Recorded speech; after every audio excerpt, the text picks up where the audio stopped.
Jacob Miles was reported missing from the street. Search teams looked miles away. His body was less than 20 feet from his back door. Jacob Miles was 9 years old. He lived with his parents in a quiet residential neighborhood in Wichita, Kansas. Their house sat at the end of a short cul-de-sac, bordered by wooden fences and trimmed lawns. Jacob was small for his age and deeply routine-oriented. Every afternoon after school, he dropped his backpack by the door and went straight into the backyard to play. On May 9th, that routine appeared to break. Jacob arrived home from school just after 3:30 p.m. His mother was inside preparing dinner. His father was still at work. Jacob asked if he could go outside. He was told yes, the same answer he always received. The backyard was fenced. The gate latched automatically. Jacob had played there hundreds of times without incident. At 4:15 p.m., Jacob's mother called out for him. There was no response. She assumed he was hiding behind the shed or crouched near the fence, building one of his usual dirt tracks for toy cars. She waited a few minutes and called again. Still nothing. She stepped outside and scanned the yard. Jacob was not there. His bike lay on its side near the patio. The gate was closed. Nothing looked disturbed. At 4:28 p.m., she called Jacob's name loudly enough for nearby neighbors to hear. A neighbor stepped out onto their porch. Another looked over the fence. No one had seen Jacob leave the yard. By 4:40 p.m., panic set in. The backyard was searched again. The garage was checked. The house was checked room by room. Jacob's shoes were still by the door. His backpack was untouched. At 4:52 p.m., police were called. Officers arrived within minutes. They questioned Jacob's mother first. She repeated the same detail again and again. Jacob had not been allowed to leave the yard. The gate was still latched. She had never seen him walk toward the front of the house. Despite this, the initial assumption was clear. Jacob must have wandered off. Patrol cars began canvassing the neighborhood. Officers knocked on doors and checked nearby streets. A helicopter was requested. Search teams were assembled. Jacob's photo was shared with nearby districts. The search moved outward quickly. What remained untouched was the backyard. Officers noted the fence height. They checked the gate. They walked the perimeter. Everything appeared normal. There were no signs of forced entry. No broken boards. No disturbed soil near the fence line. Jacob's mother stood by the patio, watching strangers search the street, insisting something was wrong. She kept repeating one sentence. He never leaves the yard. By early evening, the search radius expanded to nearby parks and drainage areas. Dogs were brought in to track Jacob's scent. They picked it up near the back door. The trail led across the grass. Then it stopped, right near the shed. The result was dismissed at first. Scent dogs were moved to the front of the house. From there, the trail became inconsistent, scattered by foot traffic and vehicles. Investigators returned to the working theory that Jacob had exited the yard unnoticed. As night fell, volunteers arrived. Flashlights swept ditches and alleyways. Jacob's name echoed through the neighborhood. His parents stood together in the driveway, answering the same questions repeatedly. No one searched beneath the ground. By midnight, there were still no confirmed sightings. No witnesses.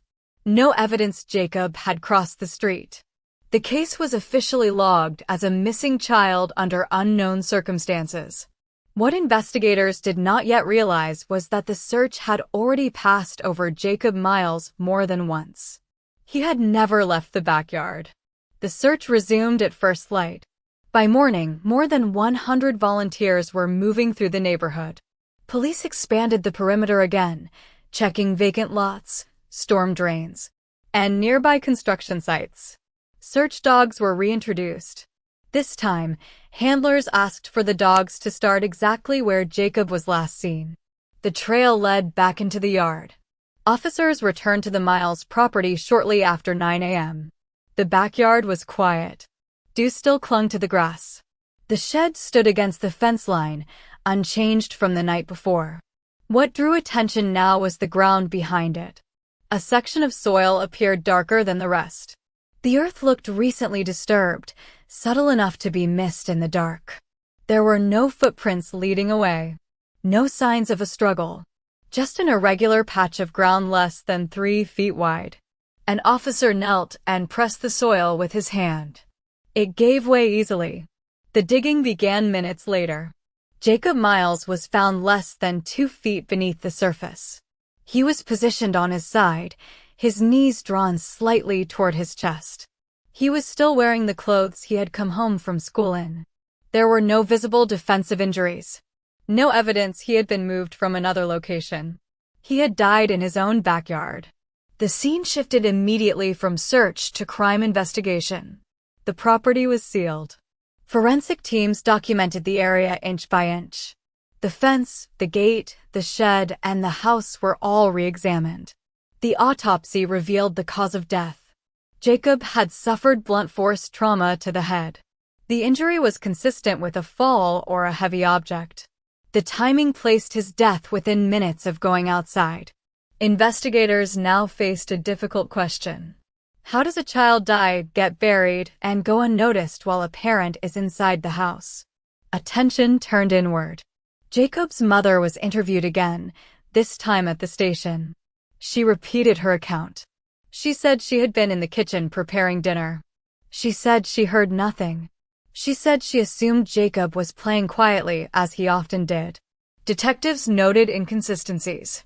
The soil behind the shed had been disturbed recently, but gardening tools in the garage had been cleaned.